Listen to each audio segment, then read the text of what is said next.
El resentido tiene una memoria contumaz, inaccesible al tiempo.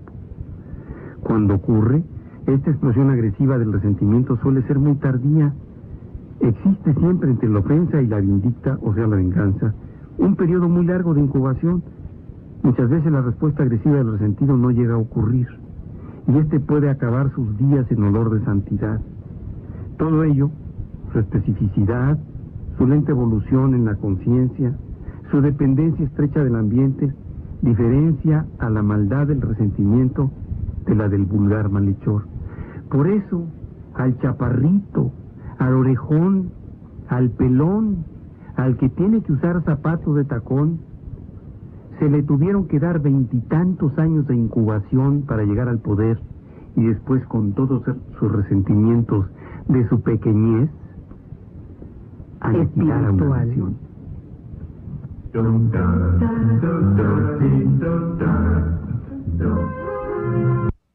Muchas veces el resentimiento se trata de ocultar, evidentemente, con conductas, actitudes, disfraces, maquillaje, que hacen difícil advertir la peligrosidad latente del resentido.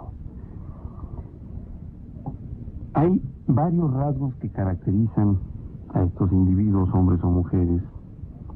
Uno de ellos, por ejemplo, es que realmente muchos de los resentidos, cuando menos conocidos por la historia, son o han sido positivamente inteligentes. Casi todos los conocidos también por la historia han sido hombres bien dotados. ¿En qué me refiero a los bien dotados? Pues hombres aparentemente saludables, estructurados, con una familia, muchas veces, por eso pasan en la historia, porque han sido tan bien dotados que trascienden el tiempo y son hombres o personajes famosos. Ajá. El pobre de espíritu, si una persona de una relativa poca fuerza espiritual, acepta la adversidad, cualquiera que ésta sea, sin la amarga reacción de un hombre que se considera interesante, inteligente, capaz, y no consigue muchas cosas. A lo mejor exagero y ofrezco una disculpa por adelantado, pero vamos a ver de los hombrecitos estos que hace unos días participaron en un pseudo debate. A mayor pequeñez espiritual, mayor su necesidad de reaccionar con amargura, violencia y con ataques a la persona de otro. Sí, acuérdate lo que leíste en el programa de patrocinio contra Porfirio. Yo no digo que ninguno de los dos sea héroe nacional ni nada, pero me parece que cuando ese discurso se lleva a los ataques personales, a las preferencias sexuales, quiere decir, Ernesto, que no hay argumentos políticos. Entonces, fíjate, los inteligentes, los bien dotados o los superdotados, si son resentidos, reaccionan con una amargura terrible y con una gran violencia. Es el inteligente el que plantea ante cada trance adverso, dice Marañón, el contraste entre la realidad de aquel y la dicha que cree merecer. Si un personaje como Porfirio, si tú quieres, cree merecer la posibilidad de ser un presidente de la República a través de ser nominado por un partido político y no lo consigue, se va a volcar contra ese partido político que él formó, que él presidió, que él predeterminó. Pero en el momento en que sus características individuales no le permiten ser electo el candidato de su partido, renuncia a este, se pasa a otro, y su ataque es frontal contra el que sí encabeza la candidatura de ese partido. El hombre de talento reconoce, o se conoce, mejor dicho, en efecto, por ninguna otra cosa como por su aptitud de adaptarse. Cuando yo empecé a estudiar psiquiatría me decían, bueno, es que el neurótico vive como entre las dos vías de un ferrocarril, no se puede salir de ahí, porque si se sale siente que se pierde. Es como un ferrocarril, va hacia alguna parte o hacia ninguna parte, pero tiene que ir en esos dos carriles. No hay la elasticidad de una persona saludable que puede pasar de un concepto a otro, que puede variar y cambiar de opinión saludablemente, no el que se desdice o se contradice, sino el que va adecuando su vida con esa actitud y aptitud de adaptación que tienen muchos seres vivos. En cambio, el rígido no lo consigue. Por eso el hombre inteligente y sano nunca se considera defraudado por la vida. Sabe que hay otro momento para alcanzar otro logro o otra meta. A ver, doctor, yo aquí necesito que nos aclares un asunto. Esta manera para solucionar los resentimientos, para enfrentarlos, esa actitud que tú mencionaste, esa aptitud, ¿te la enseñan o forma parte de tu naturaleza? Te voy a explicar. Porque de momento hay unos que te dicen, es que tienes que odiarlo como yo lo odio. Pareciera que los odios se heredan, ¿no? Sí, hemos visto películas ahí, hay y odios alimentos institucionales, y no lo odias y no vas en contra de este. Y tú y yo podemos sentarnos a alimentar mutuamente nuestros resentimientos. Esta aptitud, ¿la tengo o me educan? ¿Es un don o me condicionan para responder a eso? Yo creo que es una parte muy importante, como lo señalaba Marañón, de dotación de generosidad, que es natural. Hay seres humanos que nacen muy bien dotados para la generosidad, para la asimilación de la adversidad, para el acomodo o reacomodo de sus fuerzas a través de los tiempos y las circunstancias, y otros que no nacen con esa dotación. Esa es la parte biológica, podríamos decir, esa parte de temperamento con el cual se nace, que nos permite sobrevivir incluso a las circunstancias. Y hay otra que es educacional. Por eso vemos en una misma familia de 4 hijos, 3 o 4 hijos, a uno que está dotado para la adversidad, o 2 o 3, y uno que no lo está, que va a reaccionar ante la adversidad de una manera distinta. Por ejemplo, 4 hijos de una familia de clase media que con la crisis económica, las crisis económicas se viene para abajo en lo económico, pierden todo y hay que dedicarse a otra cosa y trabajar, y dejar el estatus, y dejar lo superficial. Y uno de ellos puede fundamentalmente convertirse en un sujeto peligroso o incluso a delinquir, con tal de reacomodarse en el estatus que él cree merecer porque lo tuvo. Y otros que en lugar de delinquir van a trabajar más. En alguna ocasión, en una entrevista con un muy famoso y destacado conductor de radio, me decía, oiga doctor, han dicho aquí que la crisis, refiriéndose hace algunos años, es la que provoca la violencia y la delincuencia. Y él afirmó, y yo sé que usted y yo, para sobrevivir a esta crisis, en lugar de ir a robar o a violentar, lo que hemos hecho es trabajar más. Sí, trabajar más, claro. Entonces, ahí el acomodo a las circunstancias de los que están dotados y la rebelión de todos los instintos en contra de la vida, si es necesario, de aquellos que no están dotados para asumir el fracaso, la derrota, la frustración. Ha habido muchos casos de hombres de inteligencia extraordinaria, incluso genios, que eran típicos resentidos. Alguna vez podrían ustedes leer sobre la vida de Alva Edison, por ejemplo, de Tomás Alva Edison. Pero el mayor contingente de los resentidos se recluta entre individuos con el talento necesario para todo, menos para darse cuenta que no alcanzaron la categoría superior a la que han logrado. No es culpa de la hostilidad de los demás, no es culpa de la vida, no es culpa del karma o del destino, como ellos lo suponen, sino de sus propios defectos.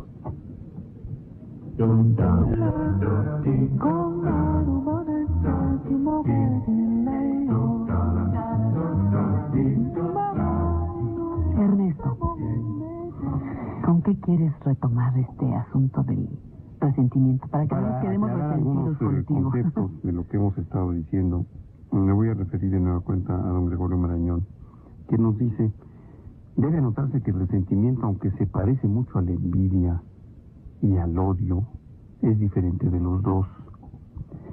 La envidia y el odio son pecados dice Marañón, de proyección estrictamente individual. Suponen siempre un duelo entre el que odia o envidia y el odiado o envidiado. En cambio, el resentimiento es una pasión que tiene mucho de impersonal, de social. Quien causa el resentimiento puede haber sido no este o aquel ser humano, sino la vida, la suerte. La reacción del resentido no se dirige tanto contra el que pudo ser injusto o contra el que se aprovechó de la injusticia, como se dirige contra el destino, contra Dios, contra las circunstancias, contra el mundo. En esto reside lo que tiene de grande. No podemos decir de grandeza el resentimiento, pero o lo que tiene de peligro el resentimiento. El resentimiento se filtra en toda el alma y se denuncia en cada acción. La envidia o el odio tienen un sitio dentro del alma y si se extirpan, el alma puede quedar intacta. Además, el odio tiene casi siempre una respuesta rápida ante la ofensa. Y el resentimiento es pasión, ya lo hemos dicho, de reacciones tardías, de larga incubación entre sus causas y sus consecuencias sociales. Adolf Hitler himself. Eine Umwälzungsperson, die heute wohl in ihrem Unfall sehen, einen Gauen des altreichen Hirnrufmanns, die älteste Ostart des deutschen Volkes, soll von jetzt ab das jüngste Feuer der deutschen Nation und damit Oye, ¿y ese señor que está hablando? Célebre. Bueno, está ladrando. Adolfo Hitler, uno de los más grandes resentidos de este siglo, 1939, en este discurso en Viena, frente a las juventudes del Partido Nacional Socialista, es una de las muestras evidentes de lo que es el resentimiento, su naturaleza y sus consecuencias. La muerte de 20 millones de seres humanos, entre ellos 6 millones de judíos, es una consecuencia de la naturaleza de este hombre resentido. ¿Y por qué digo de su naturaleza? Porque no eran las afrentas, ni de los proletarios que entonces iniciaban la formación en Austria o en Alemania de algunas fases del Partido Comunista, de algunas células comunistas, ni la búsqueda del crecimiento económico a través de los beneficios del trabajo del proletariado, ni el miedo de las clases medias en la posguerra, lo que condicionaron esta respuesta en un ser infradotado como para las emociones como era Hitler y superdotado para la manipulación. Este hijo de un agente de correos, de un apicultor como fue su padre, con una madre tradicional sin ninguna relevancia, único hermano varón de 2 hijos, que se limpia el trasero lleno de mierda, con su diploma de la secundaria cuando se embriaga después de terminar una secundaria mal y mediocremente llevada. Un individuo que se resiente porque no es aceptado en las academias de Bellas Artes cuando trata de ser pintor o arquitecto. Un individuo resentido, desacomodado de la realidad por su pequeñez de estatura, porque su pequeñez moral, este cabo del ejército, porque llegó a cabo nada más en la Primera Guerra, este hombre impotente sexual, que obligó a sus amantes a orinar y defecar sobre él para tener una erección, causando el suicidio cuando menos de 2 de ellas. Este hombre que tenía que tener un quiropráctico de cabecera para aliviarle sus males, sus tensiones y su estrés. Este hombre desgastado que prefería a los perros de casa que a los amigos.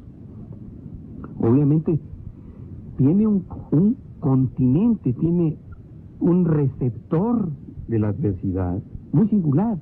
No es lo que pasa en la Europa de final de los años 20 lo que mueve a Hitler a su conducta patológica. No son las condiciones de la frontera entre Austria y Alemania, después del desastre del Imperio Austrohúngaro, cuando en Sarajevo matan al sobrino de Francisco José y sus consecuencias. No es que haya sido un mediocre soldado en la posguerra de la Primera Guerra Mundial. No es la naturaleza del trabajo del padre. No es ni siquiera su homosexualidad latente. Es su naturaleza la que responde de la del vulgar malhechor. Por eso, al chaparrito, al orejón, al pelón, al que tiene que usar zapatos de tacón, se le tuvieron que dar 20 y tantos años de incubación para llegar al poder, y después, con todos sus resentimientos de su pequeñez, aniquilar a una nación.